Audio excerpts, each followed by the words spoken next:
আসসালামু আলাইকুম এভরিওয়ান। রান্নার ক্যানভাসে নতুন আরো একটি রেসিপিতে সবাইকে ওয়েলকাম করছি। আজকের রেসিপিতে শেয়ার করছি ভ্যানিলা স্পঞ্জ কেক রেসিপি। আজকের কেকটা আমি তৈরি করেছি চুলায়। আজকের এই স্পঞ্জ কেকটা যদি তৈরি করতে একবার শিখে যান তাহলে কিন্তু আর বাইরের দোকান থেকে কেক কিনে খেতে হবে না। যারা একদমই কেক তৈরিতে নতুন, একদম কেকের কোনো কিছুই পারেন না, তারা চাইলে আজকের রেসিপিটা দেখে যেকোনো সময় কেক তৈরি করে নিতে পারেন। আজকে A to Z recipe share করেছি। আর ক্রিম এই গরমে কিভাবে গলবে না তারও সিক্রেট একটি রেসিপি শেয়ার করেছি। চলুন তাহলে কথা না বাড়িয়ে মূল রেসিপিতে ফিরে যাই। আজকের এই কেকটা তৈরি করেছি মাত্র ২ টা ডিম দিয়ে।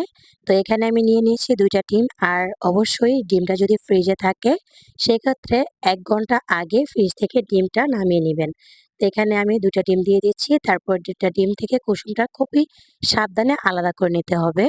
এই তো দেখেন আমি একদম আলতো হাতে কুসুমটাকে কিন্তু আলাদা করে নিচ্ছি। এই পর্যায়ে একটা হ্যান্ড বিটারের সাহায্যে এখন আমি কু ডিমের সাদা অংশটাকে ১ম এ বিট করে নিব। যখন হালকা একটু ফেনা, ফেনা ক্রিয়েট হবে এই পর্যায়ে এখানে দিয়ে দিব চিনি। আজকে আমি এইখানে ২ টা ডিমের কেক বানাচ্ছি আর এখানে আমি দিয়ে দিব 1/3 কাপ পরিমাণ চিনি। তবে এর থেকে যদি কেউ একটু মিষ্টি বেশি খেতে চান সেক্ষেত্রে ১ টেবিল চামচ বাড়িয়ে দিতে পারেন। তবে এই মিষ্টিটাই কিন্তু পারফেক্ট ছিল। তো আমি চিনিটা কিন্তু ১ম অল্প, অল্প করে দিয়েছি। আমি আজকে চিনিটা ৪ ধাপে ইউজ করেছি। আমি কিন্তু ভিডিওতে একটুও কাটিনি। আমি যতবার চিনিটা দিয়েছি ততবারই আপনাদের সাথে শেয়ার করেছি যাতে আপনাদের বুঝতে সুবিধা হয় আর কেক তৈরি করতে কোনো প্রকার অসুবিধা না হয়। যখন বিট করতে, করতে এরকম ফোম হয়ে গিয়েছে, এই পর্যায়ে বিটারটা নিচের দিকে একটু ধরে দেখবেন চিনিটা গলে গেছে কিনা। যদি চিনিটা গলে না যায় ওই পর্যন্ত কিন্তু বিট করতে থাকবেন। এই পর্যায়ে কিন্তু চিনিটা গলে ফোমটা দেখেন কেকের ফোমের মতো হয়ে গিয়েছে আর অনেকটাই কিন্তু ফ্লাফি হয়েছে। সেই পর্যায়ে এখানে দিয়ে দিয়েছি ২ টা কুসুম দিয়ে আমি আরেকটু বিট করে নিচ্ছি। তারপরে এখানে দিয়ে দিয়েছি ভ্যানিলা এসেন্স। আপনারা চাইলে এই কাজটা কিন্তু হ্যান্ড ব্লেন্ডার ছাড়াও হ্যান্ড উইক্সের সাহায্যেও করে নিতে পারেন। তবে সেটা কিন্তু খুবই ধৈর্যশীল আর খুব সময় সাপেক্ষ।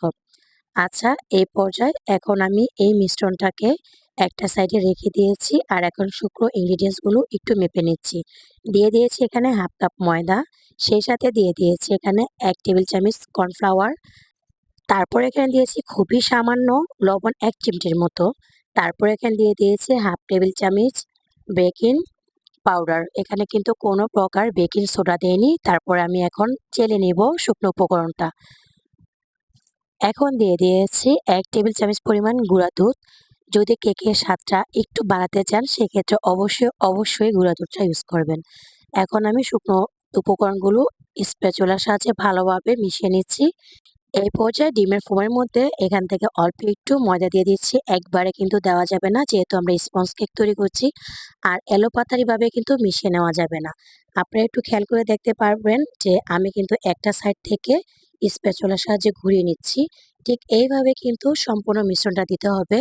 আমি আবারও সামান্য পরিমাণ ময়দা দিয়ে ঠিক ঘুরিয়ে, ঘুরিয়ে আলতো হাতে এই মিশ্রণটাকে মিশিয়ে নিচ্ছি। একটু সময় করে মিশাবেন, কোনো প্রকার তাড়াহুড়া করা যাবে না। পাউন্ড কেক তৈরির ক্ষেত্রে যেকোনোভাবে মেশানো যায়, তবে স্পন কেক তৈরির ক্ষেত্রে এখানে সাবধানতা অবলম্বন করতে হবে। স্পন কেকে কিন্তু অনেকেই তেল ব্যবহার করে, তবে আমি কিন্তু এখানে কোনো প্রকার তেল দেইনি। তো এই দেখেন আমি কিন্তু ৪ বারে ঠিক ৪ ধাপে এই মিশ্রণটা মিশিয়ে নিয়েছি। আর একটু দেখিয়ে দিচ্ছি স্পন কেকের যে ব্যাটারটা সেটা কিন্তু একদম হালকা হবে।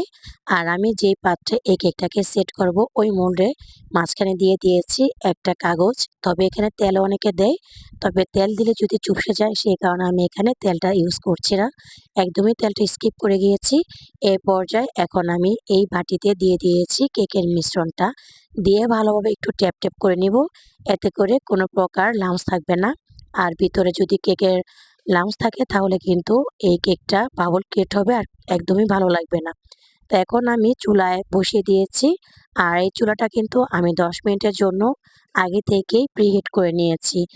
আমার কেকটা হতে চুলায় ৩০ মিনিট সময় লেগেছে আর ৩০ মিনিট পর চুলা থেকে নামিয়ে ঠান্ডা করে নিয়েছি। এখন আমি কেকটাকে মোল্ড আউট করব। তো এই তো দেখেন কেকটাকে কিন্তু আমি আলতো হাতে মোল্ড আউট করে নিয়েছি। আর এত পরিমাণে সফট হয়েছিল, আমি কিন্তু সাইড থেকে বেরই করতে পারছিলাম না। অনেকটাই কিন্তু ভেঙে গিয়েছে। আর এখন আমি এই কেকটাকে ৩ টা স্লাইস করে কেটে নিয়েছি। আর কতটা সফট হয়েছে নিশ্চয়ই দেখতে পেয়েছেন। আর এখন আমি কেকে দেওয়ার জন্য ক্রিমটা তৈরি করে নেব। আজকে কেকের জন্য যে ক্রিমটা ইউজ করেছি এটা ছিল টপিক্যাল হুইপ ক্রিম। আর টপিক্যাল হুইপ ক্রিমটা কিন্তু এই গরমে আপনি কিভাবে তৈরি করবেন তারও কিন্তু সিক্রেট রেসিপি এখানে শেয়ার করেছি। তো এখানে আমি আজকে নিয়ে নিয়েছি ১.৫ কাপ পরিমাণ ক্রিম। আর ক্রিমটা কিন্তু ডিপ ফ্রিজে থাকলে আগে থেকে নামিয়ে নিবেন। এটা যাতে বরফটা ছুটে যায় ওই পর্যায়ে। তো এভাবে বিট করতে, করতে যখন অ্যা একদমই ফ্লাফি হয়ে গিয়েছে তখন কিন্তু এটা একদম পারফেক্ট কিভাবে বুঝবেন? যখন কিনা বিট করবেন তখন পরপর কিন্তু ভাঁজ পড়বে। তখনই বুঝতে হবে যে ক্রিমটা রেডি হয়ে গিয়েছে। আর যাতে ক্রিমটা এই গরমে গলে না যায় পারফেক্ট হয় এজন্য আমি কিন্তু ক্রিমের নিচের বলে বরফ রেখে তারপরে ক্রিমটা তৈরি করে নিয়েছি। আর এদিকে এখন আমি একটা সুগার সিরাপ বানিয়ে নিয়েছি। একটা কাপের মধ্যে 1/2 কাপ পানি নিয়ে সেই সাথে সমপরিমাণ চিনি দিয়ে সুগার সিরাপটা বানিয়ে এখন আমি কেকের স্লাইসের উপরে দিয়ে দিচ্ছি। একটু করে সুগার সিরাপ দিচ্ছি এখানে। তারপর দিয়ে দিয়েছি এখানে কেকের ক্রিম। একটা পার্ট যখন ক্রিম দেওয়া হয়ে গিয়েছে তখন আমি আবারও কিন্তু সেকেন্ড পার্টটা ঠিক একইভাবে দিয়ে নিয়েছি। আপনাদের বোঝার সুবিধার জন্য আমি সেকেন্ড পার্টও কিভাবে দিয়েছি সেটাও কিন্তু শেয়ার করেছি। লাস্ট পার্টটা কিন্তু উপরে দেব। তো এজন্য আমি আবার লাস্ট পার্টটার মধ্যে সুগার সিরাপ দিয়ে তারপর ক্রিম দিয়ে কোট করে নিচ্ছি। এটা এতটা আহামরি ফিনিশিং দেওয়ার কোনো প্রয়োজন নেই। অল্প একটু এরকম ফিনিশিং দিয়ে গাম কোটিং করে এই কেকটাকে আমি ১ ঘন্টার মতো নরমাল ফ্রিজে রেখেছিলাম। তো চলে এলাম ১ ঘন্টা পর। ১ ঘন্টার পর এখন আমি এখানে কেকটাকে ফিনিশিং দিয়ে দেব। এই তো দেখেন আমি এখানে কিন্তু প্যালেট নাইফের সাহায্যে কেকটাকে ফিনিশিং দিয়ে নিচ্ছি। আমি অল্প, অল্প করে ক্রিম নিচ্ছি আর ঘুরিয়ে, ঘুরিয়ে এখানে দিয়ে দিচ্ছি। যারা নতুন আছেন তাদের জন্য আমি কিন্তু ভিডিওটা কাটছাঁট করিনি। যাতে আপনাদের বুঝতে সুবিধা হয় এজন্য সামনে থেকে এভাবে করে আমি দেখিয়েছি। তো এই তো দেখেন প্যালেট নাইফটা থেকে অল্প একটু করে আমি কেকে ক্রিম নিচ্ছি আর একটু করে সরাবো। এভাবে করে কিন্তু আমি পুরোটা কেকই ফিনিশিং দিয়ে নিয়েছি। আশা করছি আজকের রেসিপি আপনাদের কাছে সহজ লেগেছে ও সুন্দর লেগেছে। যদি রেসিপি ভালো লাগে ভিডিওতে লাইক দিয়ে চ্যানেলটি সাবস্ক্রাইব করার অনুরোধ জানাচ্ছি। এইভাবে করে কিন্তু আমি পুরোটা কেকই ফিনিশিং দিয়ে নিয়েছি। এই পর্যায়ে কেকটাকে আমি ডিজাইন করে নিব। আর এখানে আমি কেকের মধ্যে আজকে যেই কালারটা দিব এখানে পিঙ্ক কালার। তো এখানে আমি কালার মিক্স করে নিচ্ছি। এখানে একটা বাটিতে হুইপিং ক্রিম নিয়ে নিয়েছি। আর অল্প করে আমি এখানে লাল কালারটা দিয়েছি। তো এখানে আমি রেড কালারটা দিয়েছি। আমি পিঙ্ক টাইপের কালার চাচ্ছিলাম। এর জন্য সামান্য পরিমাণ দিচ্ছি আর অল্প, অল্প করে এখানে মিক্স করে নিচ্ছি। আজকে কেকের ফুলগুলো দেওয়ার জন্য এখানে আমি একটা রোজ নজেল নিয়ে নিয়েছি। তারপর হচ্ছে পাইপিং ব্যাগে ঢুকিয়ে এখানে একটা গ্লাসের মধ্যে নিয়ে ক্রিমটা ঢুকিয়ে এখন একটা, একটা করে কেকের উপরে ফুল করে নিব। খুবই সিম্পল আর খুবই সহজ ডিজাইন শেয়ার করেছি। যে কেউ পারবে এরকম একটা ডিজাইন। এই তো দেখেন একটা, একটা করে কিন্তু সবগুলো ফুল আমার দেওয়া হয়ে গিয়েছে। তারপর আমি অন্য একটা নজেলের মধ্যে এখানে সাদা ক্রিম দিয়ে এইভাবে করে ভিডিওতে দেখা প্রসেসে এখানে ফুলগুলো দিয়ে নিয়েছি। তো সাইড দিয়ে একটু খালি, খালি লাগছিল। আমি সাইডে দিয়েও এই ফুলটা দিয়ে দিয়েছি। তারপরে নজলের মাধ্যমে আমি কিন্তু নিচের বর্ডারটাও দিয়ে নিয়েছি।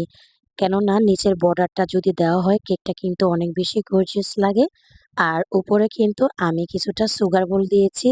যে ভিডিওটা আসলে স্কিপ হয়ে গিয়েছিল। আশা করছি আজকের রেসিপি আপনাদের কাছে ভালো লেগেছে। তো আজকের মতো এখানেই বিদায় নিয়ে নিচ্ছি। ভালো থাকবেন সবাই, সুস্থ থাকবেন। আল্লাহ হাফেজ। আসসালামু আলাইকুম।